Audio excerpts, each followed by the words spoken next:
Good morning. Coffee with Coach Cheryl time. That's what I should call this. Oh, this whole lag. Let me get myself live on Instagram. If you are tuning in on Facebook or YouTube, good morning. All right, there I am. Cheers. Coffee with Coach Cheryl. And this is going to feel so awkward. I have completely revamped my schedule and I'm trying something new this week. And that's why you guys are getting me on Monday rather than Tuesday. So good morning, blessed with genetics. Don't we all wish we were blessed with genetics? So if you guys are watching and you're like, hey, I'm used to seeing you on Tuesday, and you're like, what's going on? Well, that's because I've made some huge shifts in my schedule, which feels it's giving me a lot of anxiety, but I'm hoping it's going to be for the better, because if I'm fully transparent, I love to work. I love to grind. And I can't tell you the last time I have had like a true weekend off, because I always just work, work, work, work, work. And I'm trying to do something a little bit differently in that I am actually developing a schedule that allows for some weekends, which I'm not sure if you can relate, but that's a very hard thing when you're always driven, especially when you work for yourself, or if you have your own business or a side hustle, you could always be working. And it's not that I actually love working. That's the problem. And I actually want to spend a little bit of time working on some other areas of my life. One of those places being, I would love to actually get to decorating my house. So I would like to maybe spend a Saturday afternoon or a Sunday morning doing some furniture shopping. So long story short, I'm testing out something different right now, and it still feels really awkward that it's Monday morning and I'm doing my podcast. But here we are, Monday morning, doing the podcast. So if you're watching on Instagram or you're watching on YouTube or Facebook, hello and good morning, happy Monday. Also, I have something to confess to you. I did not watch the Super Bowl. I have no idea who won. I saw a brief clip online of, I believe, Lady Gaga singing, and that was about all I've watched. And I actually don't have any desire to watch. So I'm just going to confess that to you. If you're a football fan, it's funny. I feel like I should be, but I didn't watch, and I'm okay with that. I'm gonna be all right. But I'm gonna get into today's topic, which is I want to talk about what most women get wrong about calories. And I have a couple of things that I want to talk about, but what really sparked this for me was, and I just take a sip of my coffee. Y'all know me and my coffee. That's one thing that will never change about me, whether it's Monday or Tuesday. I had a conversation with a client who she had basically, she'd been eating about the same amount of calories for quite a while, and her weight wasn't going down. A little bit afraid of dropping calories because of things she had heard in the past about going too low. Her calories were by no means the danger zone. However, she was in what I would like to call the more athletic population. So on paper, it seemed like maybe she should be eating a little bit more. But when I asked her, like, well, how do you actually feel? And she's like, I feel great. I'm like, how's your hunger? She's like, I don't have any. Sometimes I'm actually having to remind myself to eat at night. I'm like, okay, well, let's just try dropping calories then. And this is where we have to get out of like the numbers game and focusing on, what actually works for us individually, not with what some online calculator tells you, not with, what somebody else's diet is. And that's really what I want to get into today. So if you ever felt confused about calories, or maybe you've been obsessed with calories, or maybe you avoid calories, because that was me at one point. There was a point when I was obsessed. There was a point when I avoided them altogether, and finding the middle ground, understanding that they are the most important thing for keeping you alive, is what I want to get after today. So hopefully you guys will get some value out of this episode. It is not going to be a lengthy one, because I think my point's going to come across pretty quickly. So let's just dive right into it. I think one of the biggest mistakes that most women are making when it comes to calories isn't necessarily about the wrong number. It's looking for external validation instead of learning from their body's internal needs and cues. This is probably the number one thing that most women, especially 30 plus, or even men, are really struggling with, because you have likely, even though you think you've eaten intuitively, you're never eating intuitively. If you're not looking at food and you're gaining weight, and then you're looking at food and you're losing weight, that's never eating intuitively. Eating intuitively means your body should be just at homeostasis. You should be looking good. You should be feeling good. And that's really what eating intuitively should provide.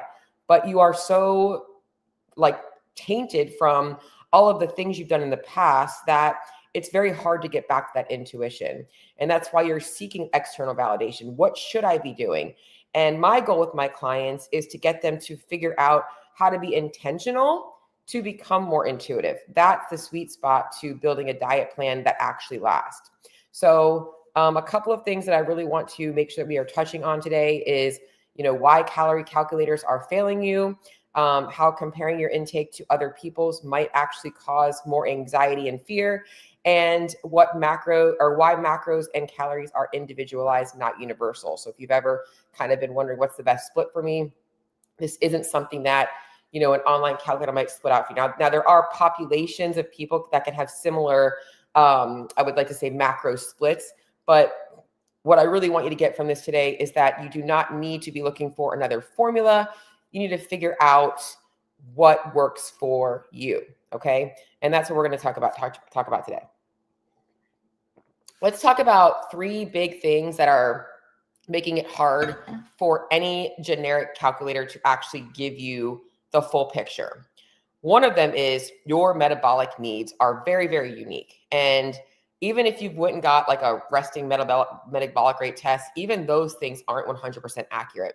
Your metabolic needs are very unique to you and how your body has adapted over the last 20, 30, 40, 50 plus years of your life to the inputs that you've given it. Okay. So your muscle mass, your fat mass, your hormonal health, all of that stuff matters in order to actually your stress levels, so your central nervous system, all of those things are going to impact your metabolism. If you are under a chronic state of stress, it's not that's going to make you gain weight, but it does make the body feel unsafe. So there's going to be protective mechanisms in place that are going to preserve energy. Okay. Your digestion and your diet. This is a big thing that people don't realize.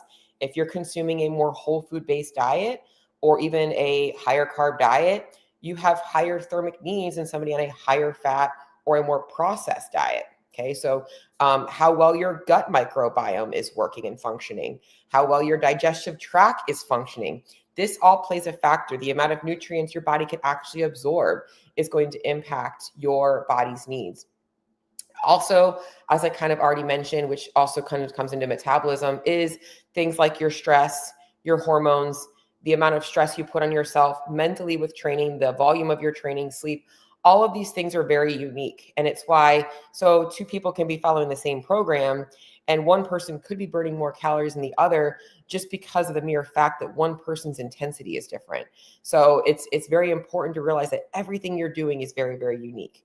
All right. So in fact, a lot of people would think when I say that about the intensity, that a more advanced athlete burns more calories than a beginner. And that's actually the opposite. A beginner hasn't adapted to that training stimulus yet and is likely going to get a higher metabolic response than a more advanced athlete. So it's really important to realize how your body adapts to things and where your body is at. Okay. And this is where stalled progress comes, because you become afraid of 2 things. You're either afraid of eating too much because you see an online calculator or you plug it into MyFitnessPal or whatever app you're using and you're like, I shouldn't go over those calories, but it doesn't really feel good. Maybe you have fear of eating too little. I'll be honest, I fall into this spectrum. It's like, I'm afraid of eating too little. And maybe you are somebody who is in the diet world in the world of trying to lose fat. And you've heard a lot about metabolic adaptation and you see the women around you telling that they're eating way more calories, but you're like, man, like, I'm afraid. I don't know. I don't know if I should do that. Like, there's a fear of eating too little. And maybe you're constantly trying to figure out how to adjust things, but you don't really have any real data. Like, you're going by external data, not internal data, not your current state. In fact, I just started a Jumpstart. Woo woo. If you guys are watching and you're part of my Jumpstart, I'm so stoked to have you guys. This is week 1. But if you're constantly adjusting based off of what other people are saying and telling you to do without looking at your data, how your feedback is, how your appetite is, how many calories you consume when you're not thinking about adjusting them, all that stuff is going to, lead to stalled progress if you're not tracking those things. And it can be frustrating because you are trying to do the work and you likely are doing the work, but the results aren't happening. And the real issue isn't the calories. And that's why the main overarching theme here that I want you guys to hear is that the calorie calculations are not the problem. It's the disconnect from your body's feedback. A great analogy that I like to use if you are somebody in the CrossFit space, or even not, anybody that follows any kind of a progressive strength program, whatever, but CrossFit works really well, is you might see the workout of the day up on the board and it says, like 21, 15, 9 thrusters and bar muscle ups. And you're like, I don't have a bar muscle up and I can't do a 95-pound thruster. You're not going to just not do the workout, right? You're going to say, okay, I need to do ring rows or pull-ups or a bar muscle up modification. You're going to modify the workout in order for you to get the desired stimulus. Same thing with the weight. You're going to use the weight that allows you to get the right stimulus to allow you to get the work done at an effective time while getting the right stimulus, right? It's the same thing with your nutrition. The total daily energy expenditure that you might see come out in an online calculator might be a good baseline for you, but it's understanding, okay, where am I currently at? What is my body currently asking me for that allows you to dictate what changes you should be making, okay? So what you actually need to do is this, and this is going to be the big part of this episode today. Like I said, it's going to be a little bit shorter today because I want to get to the meat of today. You have to understand that finding your calorie intake is an experiment, not a formula. And I'm going to tell you that if you are somebody that wants to have control over your body, you're tired of feeling like crap, you're tired of not seeing results in the gym, you're tired of feeling like you don't know why you're out of control of your body weight, you need to understand your calories. You need to know these numbers. It does not need to be obsessive though. It needs to be understood that your body has unique needs, and this is about where you should be to reach your goals. It is not a formula though. There is not, even when I am calculating calories for my clients, the first thing I tell them is these are ranges, and I give them ranges of about 200 to 250 calories because I've been doing this long enough to be pretty darn good at what I do at estimating calorie needs based on the different populations that I have worked with, okay? So, but you have to realize if you've never done that, it is going to be an experiment, okay? So we need to start with the foundation. The real work comes into looking at three main things. Watching your body's feedback. So even when I tell a client, so for instance, in my Jumpstart, their first week, their main goal was to just give me a food audit. Literally just weigh and track your food. I want you to be somewhat intuitive. If you're still hungry, eat a little bit more. If you're not so hungry, don't force feed. I haven't even given them numbers yet. I'm going to be sending them ranges. However, my goal is still giving them a ballpark figure based on what I'm currently seeing so that they have an opportunity to have an idea. But we're watching feedback. How is energy? How is sleep? How is digestion? How is appetite? Some things you're going to see faster changes than others. So like appetite is one you would notice a pretty big change in. Energy, one you would notice a pretty big change in. Things like digestion, sleep, recovery, those things might take a little bit longer based on where your calorie needs or based on where your calorie intake was before. So if you've been chronically under eating, it might take you a little while to get to where you're feeling a little bit better. However, on the vice, if you've been like, I haven't been caring about my food, you're probably in a good spot because now we're like, you might feel like you're starting this and you're like, I don't even feel like I'm dieting. That's a good sign. All right. So we want to look at that. The next thing we want to track is weight trends. If you have goals to lose body fat, or you're trying to make sure that maybe you have fear of increasing calories because you don't want to gain weight, or maybe you've been noticing that you don't feel as good and you're like, well, I feel like I should be eating more, but I'm kind of insecure about adding a little bit. You want to watch weight trends. Weight trends matter more than daily weigh-ins, especially if you're a female. You want to be looking at the month, not just the week. You're going to have a couple of spikes throughout the month, and then obviously we're going to be able to get a monthly average. And on a smaller scale, your weekly averages. Those weekly averages compared to week allow you to make adjustments to things based on your responses, which is number 3. Adjusting based on your response. Are you feeling good? Are you seeing results? How is your workouts? How's your digestion? Those are all the things. So, and this is where it can be so overwhelming because you have so much noise in your head about what you should or shouldn't be doing. And sometimes having somebody else on the outside to say, hey, here's what I'm seeing. Let's try this, to give you a little bit of support, to give you a little bit of confidence that somebody else has your back is what you need. All right. And that's really what I want you guys to understand. That is not a plug for nutrition coaching, but that is what I'm doing with my Jumpstart and what I do with my clients. I give them the education so that they know what they need to be doing. And this is what the core truth of today's episode really is. You do not actually even need an online calculator to find your calorie needs. In fact, you could do it without ever even looking up what your total daily energy expenditure is. Does that help? Because it kind of puts your mind at ease a little bit of having a baseline. Yes, and that's why I use it. But you actually could find your calorie needs without ever looking at an online calculator. And here are the things that you need. You need to have the education, understanding your body's needs, how much protein your body should be needing at a baseline, roughly how many calories you're currently consuming. And from there, it's tweaking fats and carbs based on where your body fat is at and what your goals are. Those are things that you can do without having an online calculator. The next thing you need is support, right? You need to have the support to show you what to adjust. You need to have the support when you want to quit. You need to have the support when you're doing things that are obsessive and not really moving the needle at all to tell you what to focus on.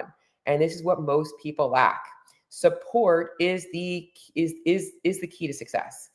The majority of the people that get results are not doing it on their own. And just 100% transparent. That's why I offer my Jumpstart at such a small price, because I want people to get support as an opportunity for them to see what I'm going to provide.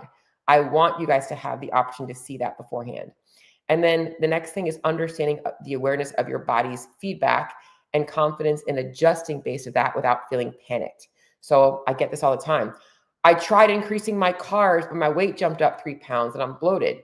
Well, you went from eating 120 carbs a day to 300. Yeah, no shit, you're going to be bloated and you're going to feel puffy and the weight's going to go up. It's about knowing how to meet you where you're at, not force feeding. That is not intuitive, and that is where most people struggle. It's why I don't love challenges that force people to do things that are so far off from where they're currently at. My goal with my Jumpstart and my goal with my program is to meet my clients where they're at. That's how you stop chasing numbers and how you learn how to live lean. So that is what I'm going to wrap up today's episode on, but I am going to just kind of pop over to the chat to see if there's anybody on here watching that might have any questions. I don't see anybody on here that might be watching, but if you guys do have any questions about calories, maybe you feel like this episode hits you, you've been stressed about calories, maybe you've been avoiding calories, because I was there at one point, I would love to connect with you. You could just shoot me a DM. I will also put the link to set up a strategy session with me. This is a no pressure session. It's a conversation, because a lot of you guys have a lot of stuff up here that you have never actually been able to talk to somebody about. And I would love to be able to talk to you about that before even deciding if working with me is the right fit. If any of that resonates with you and you want to learn more, just send me a DM, fill out the application in the show notes, and have a great Monday. Bye.